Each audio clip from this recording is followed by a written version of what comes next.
A lot of Iranians that I spoke to said, well, why would we want regime change at this point? Look at Syria, look at Iraq. There's sectarian violence, there's chaos, right now there's stability in Iran. So why would you want to trade that for essentially civil war in their eyes?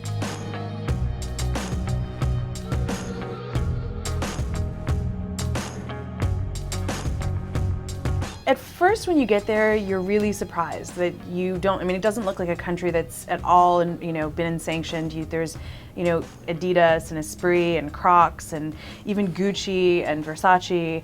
And you're sort of like, wow, like what are, all these stores doing here?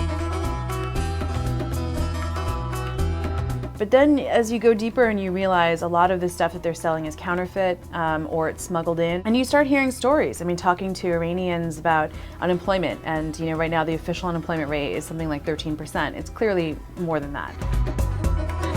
You hear stories about women selling their jewelry in order to pay for food. People cutting back on meat because the price of meat has more than doubled and in some cases tripled. You start to see it fraying along the edges, and you start to realize that the sanctions really are starting to have an impact.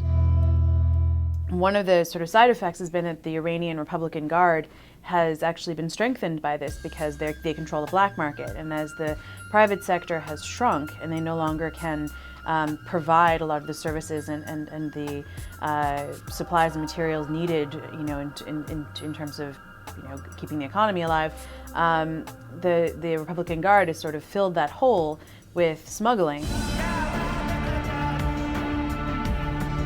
If you're a neocon and you think that somehow the suffering of the people are going to rise up and they're going to, take down the regime, I just don't see that happening. I think most of the people who I spoke to in Iran were very cognizant that their economy was going to collapse, and they said, most people said, give it a year, give it 2 years.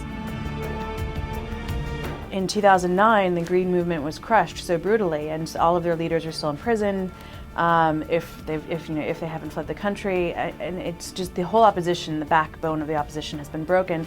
There's nothing to channel that discontent into, and so there's this kind of apathy, this acceptance of, yeah, I'm going to be out of a job, yeah, I won't be able to feed my kids, yeah, I might be kicked out of my house, but what can I do?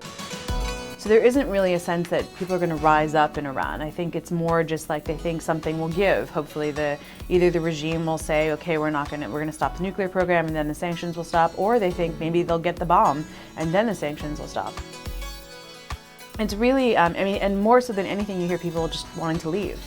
Last year there were 200,000 young Iranians who left, and there's a sense from the regime that this is the opposition leaving, so they're fine with it. But at the same time, if you're best and brightest, your whole future is leaving, then it's really hard, to build a country off of that. There's only so long that this regime, this sort of tiny council of mullahs, can control, the entire government and increasingly the entire economy.